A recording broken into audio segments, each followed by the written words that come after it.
A day in the life of a grade 11 student in Canada. First day edition, let's go! We'll be in Neverland. Yeah, she shines all the time like a star on the mind. Okay, yan. Nasa bus stop na ako. Tadang! Yan, so, tomorrow is the real first day of school. Ngayon kasi is orientation lang. Pero mag-vlog pa rin tayo. So, yeah. Time check, it's 11... No, it's 12 na. And then my bus will be here at 12:02. Pero I feel like later pa yun. So, yeah. Let's go! This is what I have. My bag.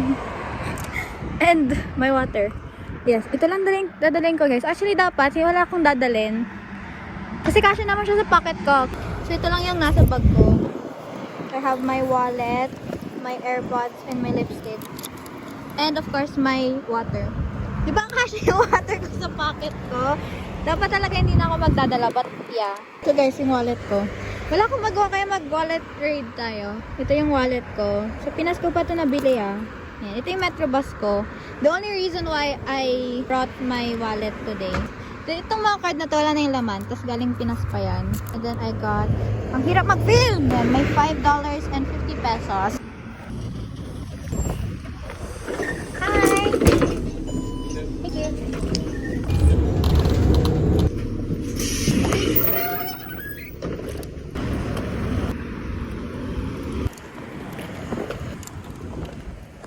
Hey guys, so first day, hindi first day pero orientation day.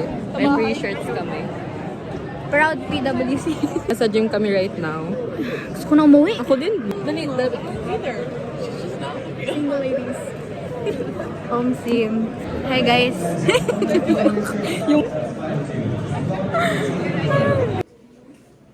Hi guys, tapos na klase namin. Actually kami lang ni Faith. Hindi siya nagana, diba? Sumali yung password. Hi guys.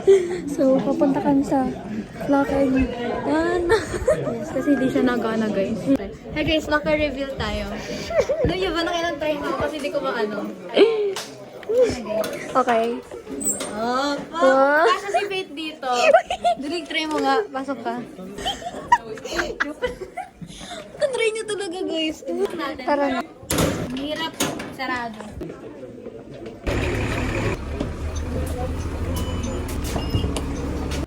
Hey guys, first class is holding. Let's go. Hey guys, it's me again with Lorene and again. So today, Thursday ngayon, second day of school, pero parang first day na din. Yan si Julia, twinning kami today with Ate Alisa. Tapos, wala, kumakain sila. Inaantay namin yung order namin, magbibil na. Pero anyways, I think yun lang naman. Mag-outfit reveal tayo, guys. Tinaman po. Pag-apat, tinaman na naman mag... Tapos, wala man akong kwento kasi yan yung outfit niya. Hindi makita.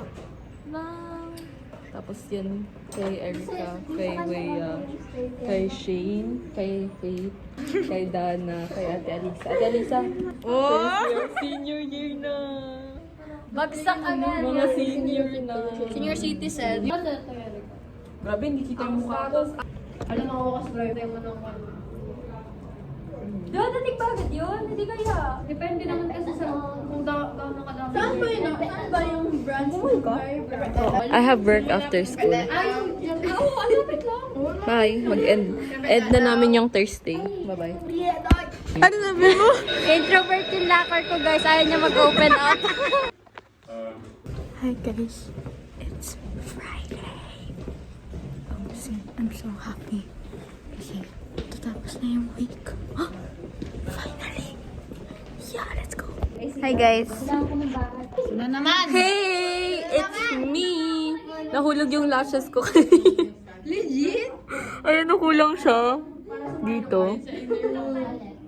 Kulang siya. Mukhang hindi siya pantay, pero pinantay ko. Anyway, so today is Friday. Yay!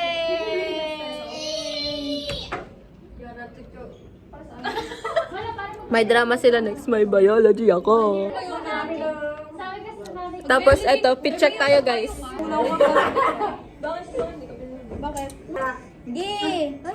Nag-usap kami about sa pagpunta sa bahay ni Dana. Bakit nagkakanta yung cellphone ko? Baliw na ata to. Ano? Stop. Baliw na ata tong cellphone na to. Anyways, bye. May work na naman ako. How you think of it? It begins with an A. Hi guys. Last subject is clothing. Hi. Hi guys. Tapos na classes ko. Inihintay ko na lang yung bell.